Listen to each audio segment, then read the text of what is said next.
Hey, this is Chad with Different Skill, and welcome to another introduction to ZX. So for those of you who want to learn, stay tuned. For those of you who are like, damn it, it's not Vanguard again. Well, I'll just tell you this. If there's nothing going on in Vanguard, I can't really make a video about it, can I?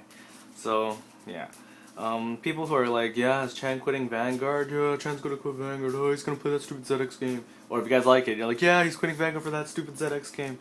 But anyways, so if there's nothing to do in Vanguard right now, how would I make content about it if I wasn't just picking stuff out of my butt and like trying to feed it to you guys and make it sound legit? Right? Right. Alright, moving on. To ZX. There's gonna be a few parts to this tutorial, introduction, whatever you'd like to call it. The first thing I will be teaching today is about deck construction. Now, a deck has some what you call it, limitations or restrictions or guidelines to how you're supposed to make it. So this is a start card. Now, how do you know it's a start card? Well, it has the trait start card on it. Duh. And then what's important is that you don't need to have a start card in your deck in order to play. So, okay, why does it matter? Why is it good to have a start card? Well, if you don't have a start card, you start the game with nothing protecting you. So your opponent going first can easily play a card in front of your dude, like in front of your player square, and ram you for a damage on like the first turn. Well, okay, so why is that bad? Well, that means you're gonna lose. And last I hear, losing isn't good. What else? Start cards.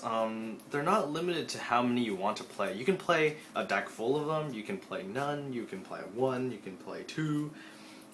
This deck that I'm currently playing, after set 3 comes out, I will be playing 2 to 3 because of a very good card, but that's irrelevant at the moment. Alright, so start card. It's optional, very, very much suggested. It is. I don't think it is actually smart to play without a start card, just because. In your deck, you need to have 20 ignition traits, no more, no less. There are no exceptions to this. So, one thing you need to think about when you're playing a deck. Well, 20 ignition traits. Does my color have 20 ignition traits? Does my color have 20 decent ignition traits? If they don't, you're probably going to have to splash a color. To be running a monocolored deck just because you want to stay at monocolor. I can play mono black and have all black ignitions, but does that make it a good deck? No. They can all be vanillas. Does it make it good? It's okay. But really, you want to have best of both worlds, because unlike in other games like Magic, splashing colors aren't really restricted to like lands or anything. You just use cards from your hand. So I'm going to go over just some ignition traits in my decks. So I'm playing 5 event ignitions. Now, what's so good about an event ignition? The thing about these, they're generally more powerful and commit more to the board than a vanilla. So say if I ignition this card, what did I get from this?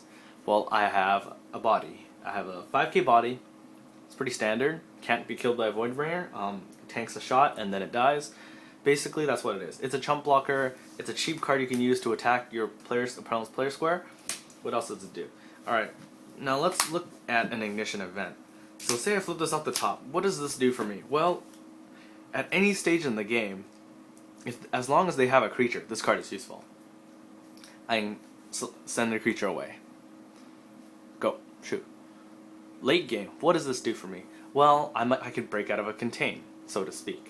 If they're positioning a lot of strong cards around you and you can't really get rid of them, well, flipping this off the top of your deck definitely isn't going to help. Go away. Now, of course, not all ignition trait events are removal spells. Some give mana, some let you draw cards. I think there's one that lets you draw cards. Some lets you bounce cards, some lets you burn.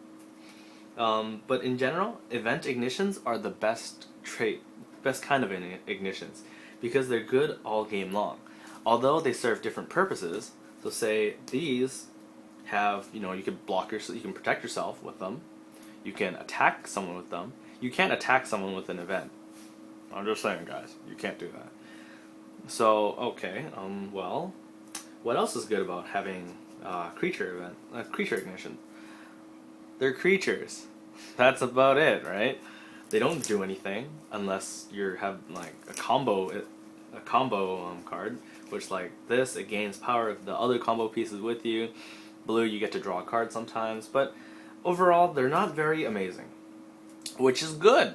It's healthy for a game where your ignitions don't matter nearly as much as they should. Vanguard. So, yeah. You need to play 20 ignitions. The reason why you have to play 20 is because a lot of people would play less than 20 to make their deck stronger. Play a lot of better cards so they don't always draw into crap. I mean, in my black deck, if I had the choice, I would barely even play ignitions. I would take out the heal triggers, take out the Voidbringers, take out vanillas to run better cards because I don't even need to use ignition in that deck. Basically, these are never flipped off the top of my deck. They're just put into my hand and I use them. Very simple. Black doesn't need to use ignitions because of their costs and how they pay costs with their charge. So, in a deck you have to run 20. But what about Voidbringers? No, you do not have to run 4. In fact, you don't have to run any. I'm playing 3. Why am I playing 3? Because it's Diablo's trait. Having 2-cost cards are pretty good because of how aggressive they can be. Say if you flip an ignition off the top of your deck, you play it in front of their player card that has a card on it, you attack it, you play a Voidbringer and attack. It doesn't matter how much attack the Voidbringer had, as long as it's empty. If it's empty, your Voidbringer or your any other 2-cost card can attack and deal damage. So what's the downside to be playing Voidbringers? Well, if they're not in your damage, they are just completely useless. You can't use them, really. They're just 2-cost 3.5k ignition beaters. Not very good. I mean, I'd much rather have a 3-cost one, right? So why do people play it? People play them because it gives them the sense of, I can sack you out of a game by going, Voidbringer, kill your best guy. It, like, say, in your player square, surround you and kill you. You can do that. I mean, it's happened before. But the downsides don't meet the upsides, in my opinion. The reason why I use this card is not really because it's a Voidbringer. If it was a 2-cost trigger that's 3.5k and Diablo's trait, definitely, sure. It's an aggressively low-cost card that I can use to attack. It's also got Diablo's trait, which I need in my deck. So, yeah, I play 3. You don't have to play 3. You can play 0 if you want. Same goes with heal triggers. I have a different heal trigger just because I need an extra one of these in my other deck, so don't worry about it. You don't have to run them. But the thing about heal triggers is that it doesn't matter that they're heal triggers. And what does that mean, Chad? What do you mean by that? Well, for example, let's take this card. 3-cost, ignition, 5k. Cool. Let's take this card. 3-cost, ignition, 5k heal trigger. There is no downside to be playing a heal trigger because of how they're costed. They cost exactly the same as a vanilla. Yeah, they're the same. In fact, they're easier to get for some reason because these happen to be rares and these are common. I don't even. Yeah, it should totally be the other way around, I know. But, anywho, so running Voidbringers have ups and downs, but running heal triggers have no ups and downs. It's just all upside. Well, unless you want to run all 2-cost run a lot of aggressively low-costed ignition traits, well, that's hard to say, then go for it. But, you know, it's generally not, not reasonable to do that. Some people ask me, what's a good, like in Vanguard, you have grade 3s, grade 2s, grade 1s, and triggers, and zeros, basically. People have been asking me, oh, what's a good way to make a deck? How many ignition events? How many ignition creatures? How many 2-cost cards? How many 3-cost, 5-cost, 4-cost, 6-cost? It doesn't matter. It depends on what you're playing. So say in my green deck, I play a lot of 6-costs, but not very many 5-costs. Why is that? Because I have this card. It ramps me 1 mana. I can skip the 5-cost turn and basically jump right into 6-cost. So, what does that matter? Okay, yeah, well, matters a lot. If I wasn't playing this, I'd probably suggest you play more 5-costs, because if you have very little 5-costs, guess what? You're going to be passing, most likely, or you're going to pay a shitty ignition trait on your player card because they attacked it and say go, because you can't do anything. Yeah. So you have to make sure what your deck needs and how you build your deck. Say if you're playing a control-y type deck, of course you want more events. Why wouldn't you? More removal, more control, right? If you're playing an aggressively rushing deck, like a red deck, then, well, play a lot more creatures. Don't play as much events. Don't play as much 7-cost cards. Don't play as many 5-cost cards. Maybe limit yourself to 4 cost is the highest cost I need, so I can keep cards in my hand and play them on the field. Yeah, you know? This is why Vanguard is overly simplistic. It's just like, yeah, you play this many of this, this, and this. You just play them and turn them sideways. There's no real choices you can make to it. So, this game, decent amount of choices you need to make. You gotta really think about, okay, what color is good? Simply, what color is good? That's going to be on the next section. But for now, this is going to be the how do you make a deck. So, after you decide what color I want, I picked out my 20 ignition traits, got some events if I want them or not, whatever. Then stick them onto a deck, play with your friends. Maybe you're like, oh hey, this works out pretty well. Oh hey, this sucks. That's how we do it. So, like, when I first made my deck, I had a lot of black removal spells.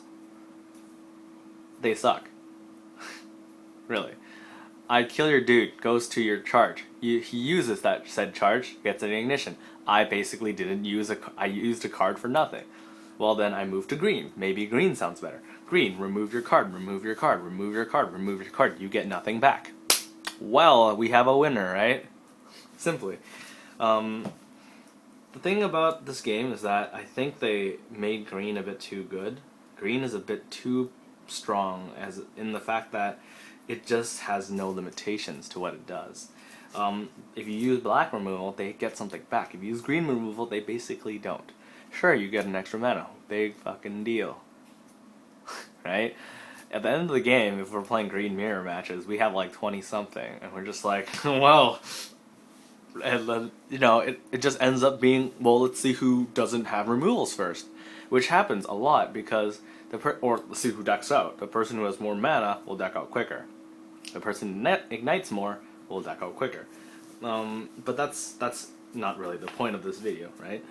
And there's another trait. It's coming in set 5, set 3. It's called the Evil Seed, Evolve, and like the EVOL-seed. So what is an Evil Seed trait? Well, generally an Evil Seed has an upside to it. It's kind of like an event stamped onto a card. So an Evil Seed does this. Let's take a random card and put in my charge. Sure, alright. I'm going to use my ignition. Ignition. And I flip the top card off, right? I check the top card of my deck. And okay, it is not an ignition trait. I will put it to my graveyard. Or my trash, in this game is called. The Evil Seed activates when it's put from your deck into your trash. Basically, it's an ignition trait that doesn't summon itself back onto the field. For this one particularly, it kills a 3-cost or lower, which is terrible, that I found out in my recent adventures. I never use this card, I always just put into mana. In fact, I just use it because it's really pretty. I mean, really. How can you resist? It's kind of like Patchouli. And yeah, Yukari Mat's back, but yeah, those are all unimportant factors. So yeah, this is Chan's Intro to ZX Part 1, Deck Construction. I wrote out some notes that I should be covering at school, because, you know, that's what school's for. You write notes. Not particularly for the subject I'm doing, but whatever. So yeah. Next episode, we'll be talking about color choices. If you guys want to see the next episode, please rate, comment, subscribe, comment below. Say, yeah, Chan, do more. Or say, Chan, you suck, do more Vanguard. Which I will promptly ignore because of the reason why. Because, you know, I've already explained why I'm not doing it, so.